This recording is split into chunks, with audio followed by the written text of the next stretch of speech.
समस्त को आम घर आम बगीचा चैनल को मु स्वागत जनाऊँगी। आसतु आज आमे निरिमाखी तपई शुणा कहानीटी को जदि कहानीटी भल लगे निश्चित मते कमेंट माध्यम जनइबे। ये जो कहानीटी द्वारकापुरी रे पाटवंशी सत्यभामा एवं रुक्मणी को श्रीकृष्ण ए रसमय कहानी बा ओषा भितरे विषय रे किछि सुनाई छंती। सेही विषय मु आज आपण मानकु कहबाकू जाउछि। कारण सत्यभामा और रुक्मणी को श्रीकृष्ण ए कहानी माध्यम रे बा कहानी रो महिमा विषय रे सुनाइछंती। ऐतिहासिक मानक मतरे तपई कहानी प्रथमे केन्द्रापड़ा जिलार आली निकटवर्ती गोटे साधव परिवार कहानी। उत्कल भूखंड रे तालध्वज नामक जड़े राजा प्रजा सह अति सुखरे कालतीपात करुले। से राज्य रे कौन शत्रु नथिले। धन्य धान्य रे पूर्ण थिला से राज्य रे पोइली माने पाट पिंधुथिले आउ सुना चूड़ी शंखा पिंधुथिले। से राज्य रे बहुत साधव वास करुथिले। साधव माने बोईतरे व्यापार वाणिज्य करी देश को धन धान्य रे परिपूर्ण करी रखिथिले। से साधव मानक मध्य रे जणे साधव थिले तांकर नाम तन्मयवंत। साधवंक पत्नी को नाम थिला शकुंतला। तांकर 7 पुओ आउ खूब सुंदरी 7 बहु। एकमात्र अलियली कन्या तपई को नेकी थिला तांकर सुनार संसार।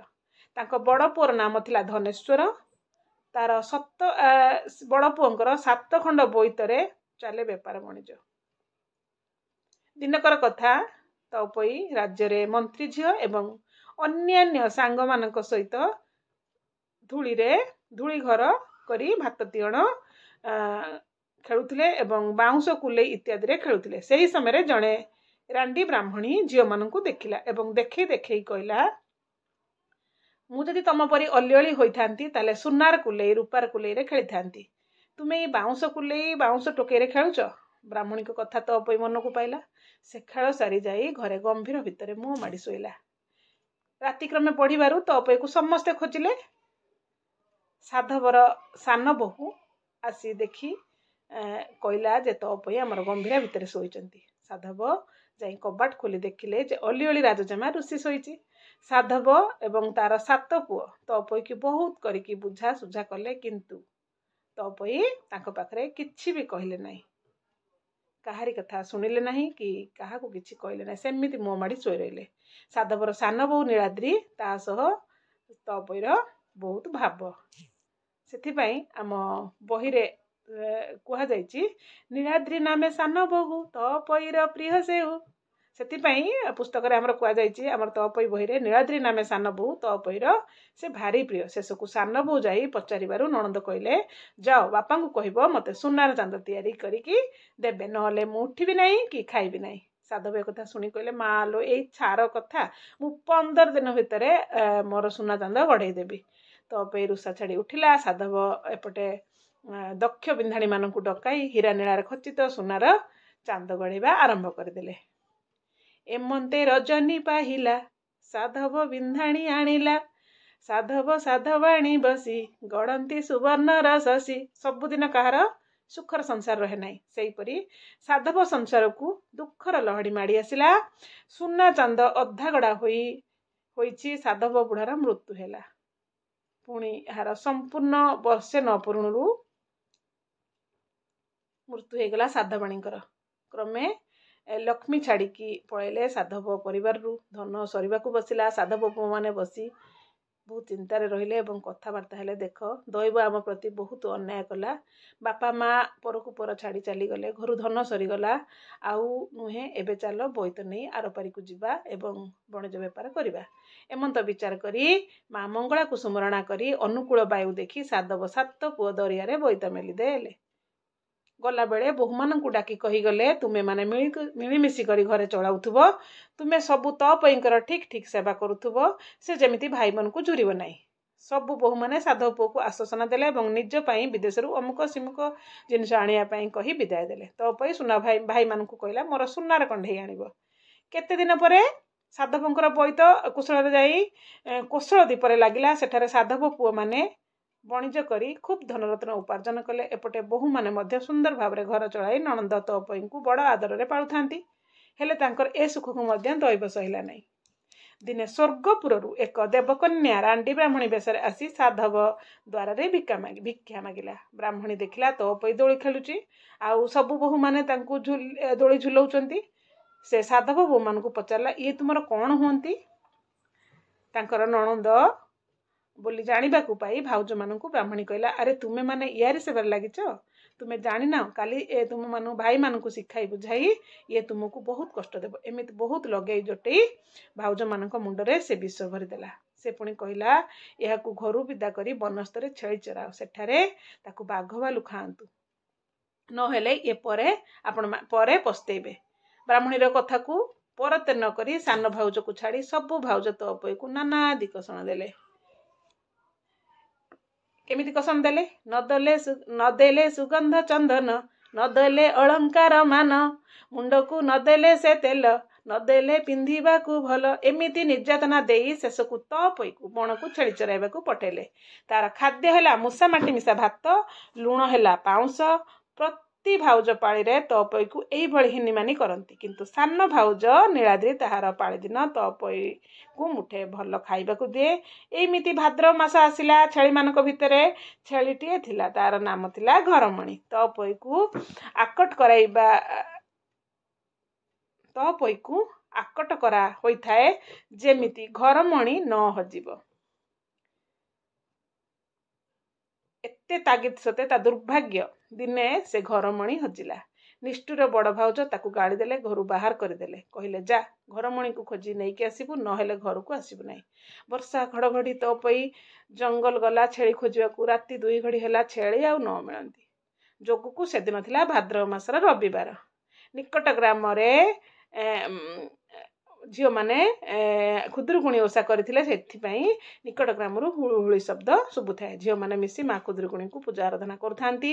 तो पई निराश होई जाई सेठारे पहुंचिला। सेठारे मांकर महिमा श्रवण करी माँ को पाखरे घरमणी को पाइबा कामना करी ध्यान लगाइला एवं माँ ता डाक शुणिले एवं से घरमणी को पाइला ओ नेई घरे पहुंचिला। तार प्रत्येक दिन जंगल रे छेଳି चराइबा चली थाए। सेमिति किछि दिन गला पुणी पड़िला खुदुरुकुणी ओषा। से झील मानक पाखरे पहुंची से ओषारे बसिला। एथर माँ को मनासिला मो भाई माने 10 वर्ष हैला गलेनी माँ तू करुणा कर भाई माने मोर सर्वकुशल रे फेरी आसंतु। परदिन पुणी से बनस्थ को छेଳି चराइबाकू नेला। बणरे माँ मंगला को सुमरण करी कष्ट कही तार निजर कष्ट कही कांदी कांदी बुलु थाए। माँ ता कथा शुणिले सही समय रे साधवर 7 पुअंकर बोईत आसी कूଳରେ लागिला। 7 साधव शुणिबाकू पाइले जंगल भितरु आसुथुआ झीवर कांदना शब्द। तांकू बोध हैला ए बोधे तपईर कांदना बोली। संध्यारे से माने जाई ता पाखरे पहुंची सबु कथा पचारिले। ता कहानी शुणी तांकू सबु किछि अबुझा रहिला नाही। 7 भाई भौणी तपईकू कोळई नेले। साधव फेरिबा कथा साधवाणी काନରେ पड़िबारु बोईत बंदापना पई छुटी आसिले कूळकू। सान बोऊ को छाड़ी 6 साधवाणी को शास्ति देबाकू मनस्थ करी थांती 7 साधव। तपईकू सजेई बोईत मंग उपरे छुरी धरई बसई दे थांती एवं ताकू कहि थांती जण जण करी समस्तंक नाकर बौली को काटिया पाई। बो माने पहुंचीबारु साधव माने बोईत मंगरे माँ मंगला अछंती कही जणे जणे जाई बंदेई आसंती। बहु माने बंदेबा जिबा पूर्वरु व्यवस्था अनुसार प्रथमे बड़ बोऊर नाक बौली छेदन हैला। एमिति 6 जनकर नाक बोली काटिले तपई। शेषकू पहुंचला सान बोऊ। नीलाद्री तपई हाथरू छुरी फिंगी दे नणंद भाउज कोलाकोली होई दुख रे पाही जाइथिबा आनंदाश्रित सज्जारे कंदा कंदी हेले। सेथिपई एठी कवि कहिसंती नीलाद्री नामे सान बोहू तपईर प्रिय सेहू सान बोहू को देखि बाड़ी हस्तरू पकाइला छुरी। सड़ साधवाणी नाकई होई अरण्य बुली रोदन करुथांती। राति रे क्षुधा विकल 2टी बाघ हाबुड़े पड़िले। से बाघ 2टी को देखी भय तांकर पिंडरू प्राण छाड़ीगला। राति पाई सकाळ हेबारु विरूपा नामक एक शबर सेमानंकर एपरी अवस्था देखी शिव को गुहारी कला। शिव शबरंक प्रार्थना रे संतुष्ट होई से 6 बोऊ को जीवन प्रदान कले। तांकर नाक सब ठीक होई गला एवं 6 बोऊ शबर को तांको दुर्दशार कहानी शुणाई निज बाप भाई घर को पलाई जाई बास कले। तो पैर विभागर बेल आसिला। भाई माने बिरंची साधव पुअंकर ରତ୍ନାକରକୁ ପାତ୍ର ଭାବରେ ଯୋଗଡ଼ା କଲେ ଏବଂ ବିଧିର ବିଧାନ ସହ ବିବାହ ସମ୍ପନ୍ନ ହେଲା। ତଅପୋଇକୁ ବହୁ ଯାନି ଯୌତୁକ ଦେଇ ଭାଇମାନେ ଶାଶୁଘରକୁ ବିଦା କଲେ। ତଅପୋଇ ପ୍ରକୃତରେ ଥିଲା ସ୍ୱର୍ଗର ଅପ୍ସରୀ ଏବଂ ଚିତ୍ରସେନ ଗାନ୍ଧର୍ବୀର ପତ୍ନୀ। ସାପ ପାଇ ମର୍ତ୍ତ୍ୟରେ ମାନବୀ ରୂପେ ଜନ୍ମ ଲଭିଥିଲା। କଥା ଥିଲା ଯେଉଁଦିନ ତାକୁ 16 ବର୍ଷ ପୂରିବ ସେ ସାପ ମୁକ୍ତି ହୋଇ ସ୍ୱର୍ଗ ଫେରିଯିବ। ଅଷ୍ଟମଙ୍ଗଳା ଦିନ ତାକୁ ଠିକ୍ 16 ବର୍ଷ ପୂରିଥାଏ। ଅଷ୍ଟମଙ୍ଗଳା ବିଧି ଅନୁସାରେ ତଅପୋଇ ବାପ ଘରକୁ ଯାଉଛି। ତାର ଗନ୍ଧର୍ବ ସ୍ୱାମୀ ଆଉ ସ୍ୱର୍ଗର ବିମାନ ଧରି ପହଞ୍ଚିଲା। ଦୁହେଁ ବିମାନରେ ବସି ସ୍ୱର୍ଗକୁ ଯାତ୍ରା କଲେ। ଭାଇମାନେ ଏହା ଦେଖି ଆଶ୍ଚର୍ଯ୍ୟ ହେଲେ ଏବଂ ହୃଦୟଙ୍ଗମ କଲେ ଯେ ଏହା ଦେବତାଙ୍କ ମାୟା। ଏହା ନ ବୁଝି ଆମେମାନେ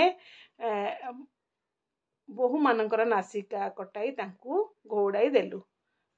କେହି ବହୁତ ନିଜକୁ ଧିକ୍କାର କଲେ ଏବଂ ମନସ୍ତାପ କରି ପୁଣି ସେମାନଙ୍କୁ ବୁଝାସୁଝା କରି ନିଜ ଘରକୁ ଫେରାଇ ଆଣିଲେ।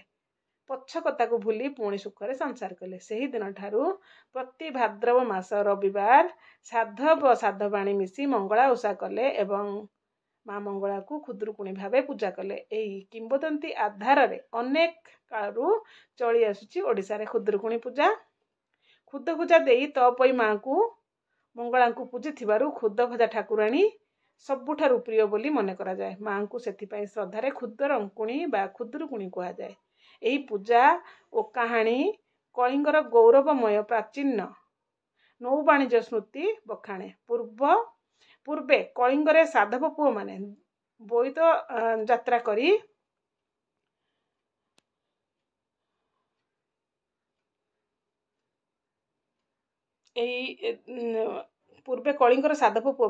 ଯାତ୍ରା କରି ଭାଜା ମଳୟ ବାଲି ସୁମିତ୍ରା ବର୍ଣ୍ଣ ଆଦି ଦରିଆ ପାରିଦେଶକୁ ବାଣିଜ୍ୟ କରିବାକୁ ଯାଉଥିଲେ। ଏହି ଦୁଃସାହସିକ ସମୁଦ୍ର ଯାତ୍ରାରେ એકમાତ୍ର ସାହା ଥିଲେ ମା ମଙ୍ଗଳା। କର୍ପୂର ଉଡ଼ିଯାଏ ସିନା କନା ପଡ଼ି ରହିଛି। ଆଜି ଯାଏଁ ସେ ବୋଇତ ନାହିଁ କି ଓଡ଼ିଆ ପୁଅର ସେଇ ନୌ ବାଣିଜ୍ୟ ସ୍ମୃତି ସ୍ୱରୂପରେ ରହିଯାଇଛି ନିରିମାଖି ତଅପୋଇ କାହାଣୀ ଓ ମା ଖୁଦୁରୁକୁଣୀଙ୍କର ପୂଜା। ଜୟ ମା ଖୁଦୁରୁକୁଣୀ।